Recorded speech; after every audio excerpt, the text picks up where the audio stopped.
Hi everybody, I'm Rob Brodie, and today I'm going to show you the magic power of custom React hooks. Now, you might know the basic hooks, which are use state, use effect, and they're really the two most ones I use all the time.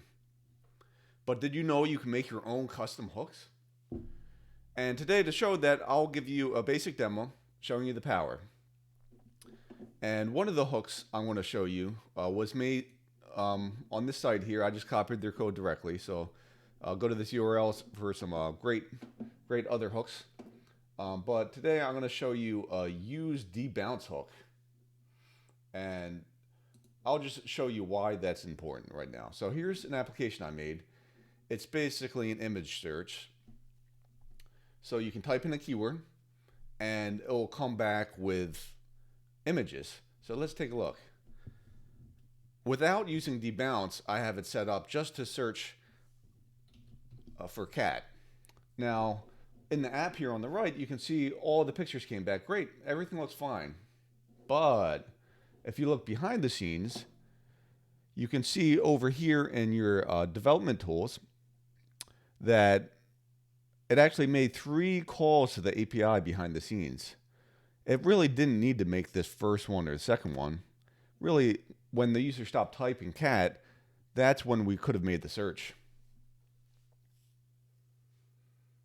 So why is that happening? Well, when you look at how I have this set up here, I have material UI, but this is just a basic input. I use this for styling. But you can see here that as this input is being typed into, there's an on-change handler. So every keystroke that's typed, it's setting the keyword in state.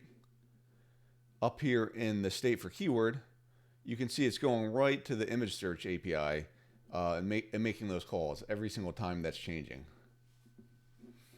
Okay, that's great because the app works, but it's making way too many calls. And how would we limit that? So that's when we use our debounce algorithm. And debouncing, if you don't know, is an approach you can take when you have multiple calls to a function and you want to limit how many calls you make in a given time span.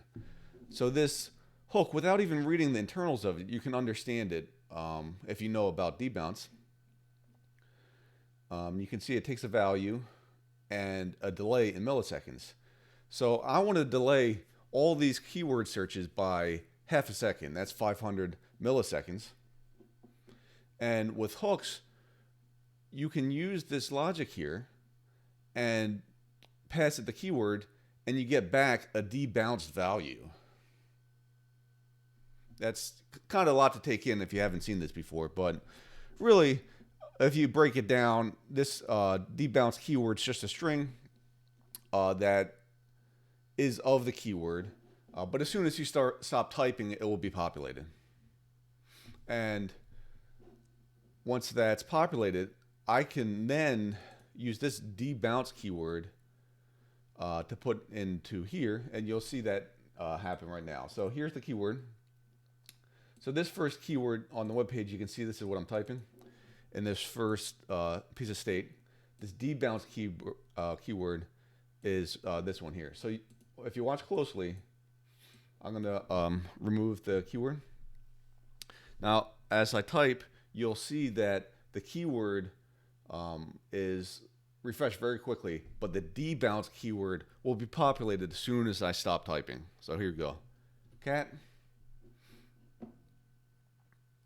And you know what? That happened pretty fast. Let's slow this down. I'm going to make it take 1 whole second, right? So 1,000 milliseconds, that's 1 whole second. So let's do that again.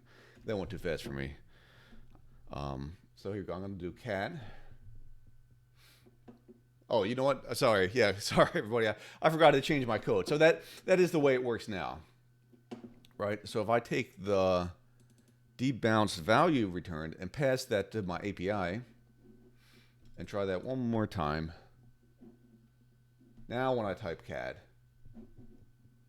you can see that cat itself is being populated real fast, but the search is happening later. So let's dig in a little more. So this time we're going to look at the developer tools to see how many requests are being made.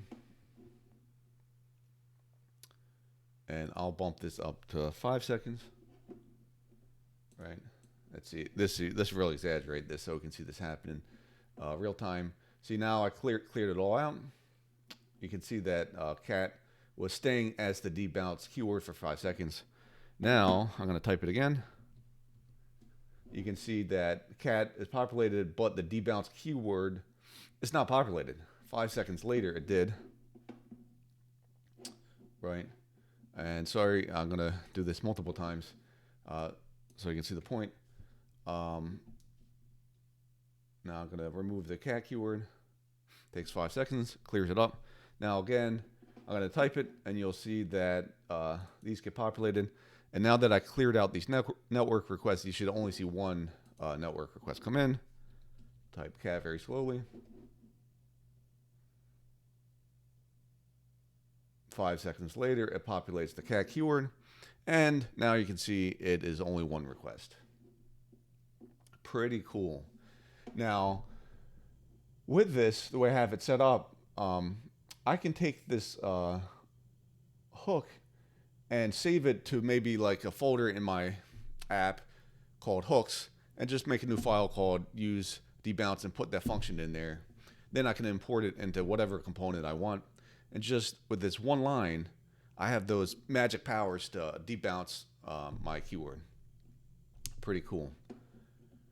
And I'll show you that one last time. So now if I revert this back, so the API is just searching off a keyword, and I clear this out. Now you'll see when I type cat, it's going to make 3 calls again, right? And then I go back to the debounce keyword, clear it out, and I type cat, and it should only do 1.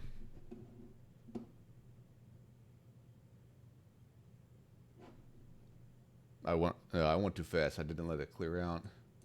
Let's do it again.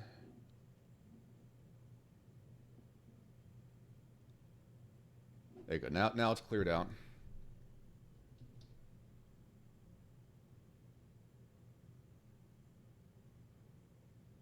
Only one call. Perfect. Very good. So yeah, you can see the basics how it worked. There's little piece of things I could clean up here. When you notice I deleted the cat, and then I put it in within that 5-second range. It didn't do anything, right? Because when I was done typing, it was the same keyword, and it didn't trigger the API to make a call, because the API is looking for a change to that debounce keyword to make a call in the back end. And also, I'm not going to go too deep into the details of this. You can go to this website here, usehooks.com, and they have plenty of awesome hooks you can explore. And I encourage you to go learn more about custom hooks you can make yourself. And then also this use image search here. I'm using Unsplash as the backend. I'm not going to go too deep into that. That's a video for another day. But that's a great library and website if you want to search for images, or host some images, get some random images. Yeah, it's a great place. But again, I'll save that for another video. I'm going to clean up this code here and make a repo. I'll put it in the comments once in the description once I get that set up. But yeah, let me know in the comments what you think about this video. I'm going to be making more videos like this, little snippets. And if there's any topics you want me to talk about, let me know down below. And remember to like and subscribe to my YouTube channel. Thank you. See you next time.